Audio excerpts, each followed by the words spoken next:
দেখছেন লিজম টাইমস। বিস্তারিত খবরে যাওয়ার আগে দেখে নেব হেডলাইন্স। শহীদ বিজেপি কর্মীর বাড়ি গেলেন বিরোধী দলনেতা শুভেন্দু অধিকারী।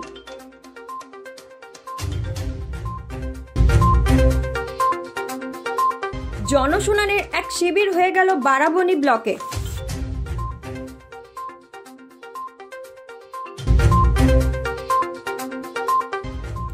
মানসিক ভারসাম্যহীন যুবতী গাছের ডালে উঠে পড়ায় এলাকায় চাঞ্চল্য।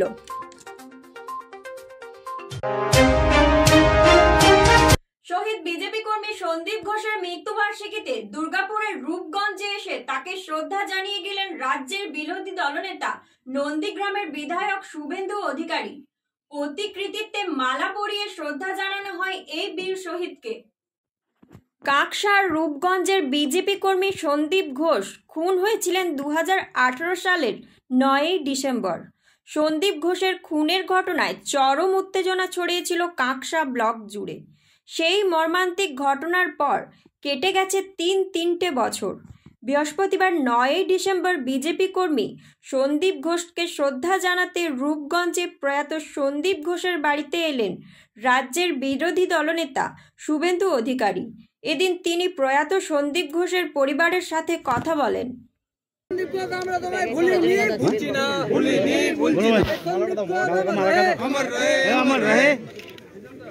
संदीप घोष अमर रहे, अमर रहे, अमर रहे, घोष अमर रहे, अमर रहे, अमर रहे।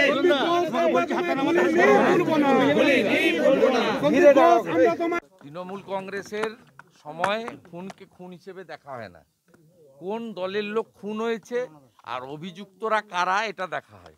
অভিযুক্তরা যেহেতু শাসক দলের লোক মানে তৃণমূল কংগ্রেসের, তাই তাদেরকে গ্রেপ্তার করা হয়নি, হয়তো চার্জশিট থেকেও নাম বাদ দিয়ে দিয়েছে। এই এতদিনকার ঘটনা ওনার পরিবার, ওনার বাবা মা সন্তুষ্ট নয়। আমি পরামর্শ দিলাম, পুলিশের ইনভেস্টিগেশনে উনি সন্তুষ্ট নন, উনি উচ্চ পর্যায়ে তদন্ত চেয়ে আবেদন করলে তো কেউ শুনবে না, আদালতের আশ্রয় নিক, আমরা আইনগতভাবে সাহায্য করব। আমি ওই দলে ছিলাম, তখনও মিডিয়া টিভি সব জায়গায় এসেছে। এখানে বেআইনি বালি খাদের বিরুদ্ধে যে লড়াইটা এখনও আমি শুরু করেছি, আপনারা জানেন কয়েকদিন আগে বাঁকুড়াতে এক মানসিক ভারসাম্যহীন যুবতী গাছের মগ ডালে উঠে পড়ায় ঘটনায় ব্যাপক চাঞ্চল্য ছড়িয়েছে দুর্গাপুরের ধুনুরা প্লট এলাকায়। দমকল ও পুলিশ এসে যুবতীকে গাছ থেকে নামিয়ে নিয়ে যাওয়ায় স্বস্তিতে এলাকার বাসিন্দারা। পশ্চিম বর্ধমান জেলার দুর্গাপুরের ধুনুরা প্লটের একটি গাছে বৃহস্পতিবার সন্ধ্যায় মানসিক ভারসাম্যহীন এক যুবতী উঠে পড়লে হুলুস্থুলুস কাণ্ড বেঁধে যায় এলাকায়। ঘটনাস্থলে পৌঁছায় দুর্গাপুর থানার পুলিশ ও দমকল উদ্ধারকারী দলের সদস্যরা। দীর্ঘ চেষ্টার পর দমকল বাহিনীর কর্মীরা গাছ থেকে নামায় ওই যুবতীকে। নিয়ে যাওয়া হয় দুর্গাপুর থানায়। পরে ওই যুবতীকে তুলে দেওয়া হয় তার পরিবারের হাতে।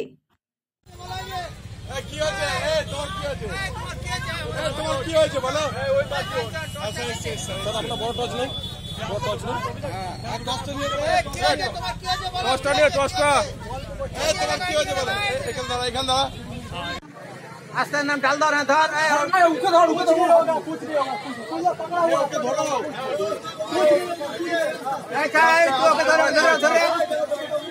কাঞ্চন, কাঞ্চন এখানে নামটা ধরে নেবেন এখান থেকে। এই ডালটা ভেঙে দাও না, ডালটা ভেঙে দাও না। আলোচনা থাকে। আচ্ছা, ওর মধ্যে গ্রিম দোকানের পাশে গলিতে আছে। ওইটা একটা ছেলে আছে 15 বছর, আর একটা স্বামী আছে, দুর্গা মন্দিরের দোকান আছে। কিসের দোকান আছে স্বামী? সোনা দোকান আছে। আচ্ছা, এমনি করে এমনি অবস্থা? ও প্রত্যেকদিন এমনি পাগল মতো থাকে। মানে এই গাছে উঠে গেছিল কি করে? গাছে তো তখন থেকে উঠে বসেছিল, দিয়ে আমি পাড়াতে 2-4 জনকে বললো। আচ্ছা, তারপর কি হলো? তারপর এসে সব এসে পুলিশ নিয়ে গেল। এখন ওকে পুলিশে নিয়ে গেছে? হ্যাঁ।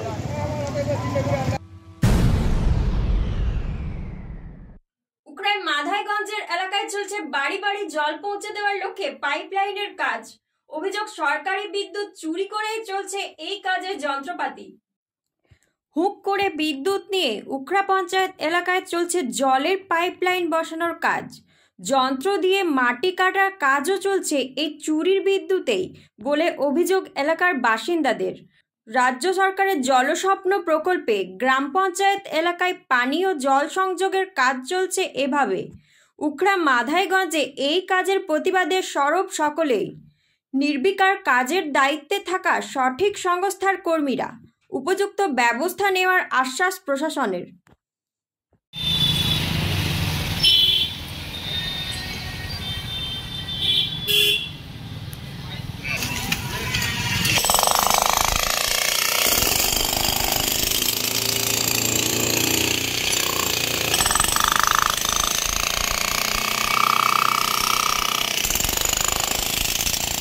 লাইনটা বসছে, এটা কি কারা বসাচ্ছে? পাবলিক বলছি আপনার এই যে ইলেকট্রিকের তারের যে হুকিং করেছেন, এটা পারমিশন নেওয়া আছে? পারমিশন নিয়ে আছে, কারা পারমিশন দেয় এটা? পারমিশন নিয়ে আছে প্রধানের কাছ থেকে পারমিশন নেওয়া হয়। আচ্ছা আচ্ছা। না, এখানে দেখুন আমার পঞ্চায়েত থেকে কোনো পারমিশন নাই। এটা যদি করে থাকে এটা বেআইনি। কি করবেন এর জন্য? কি করবেন এর থেকে? এর জন্য মনে করুন কোনো আইনত ব্যবস্থা নেবেন। আপনি বন্ধুরা ওটা বলছি, ওটা রেকর্ড করেন পুরো। আমাদের রিজনাল ম্যানেজারে আমাদের ইয়ে নেই, বললেন আপনাকে অথরিটি নেই আমাদের। জনশুনানির এক শিবির হয়ে গেল বারাবণী ব্লকে। শুক্রবার দুটি গ্রাম্য পঞ্চায়েত এলাকায় বিভিন্ন উন্নয়নমূলক প্রকল্প নিয়ে জনশুনানিতে আলোচনা হয় বলে জানা গেছে। রাজ্যের গ্রামাঞ্চলে বিভিন্ন সরকারি প্রকল্পের কাজ সঠিকভাবে চলছে কিনা, তাতে এলাকার মানুষের যোগদান কেমন রয়েছে, এলাকার বাসিন্দাদের কথার গুরুত্ব দিয়ে শোনা হচ্ছে কিনা, এসব খতিয়ে দেখতে শুক্রবার জনশুনানি শিবিরে আয়োজন করা হয়েছিল বারাবণী ব্লকের বিডিও অফিসে। জনশুনানিতে উপস্থিত ছিলেন বারাবণী ব্লকের যুগ্ম বিডিও শিবানী মুর্মু, বারাবণী পঞ্চায়েত সমিতির সভাপতি মালা বাউরি সহ অনেকেই।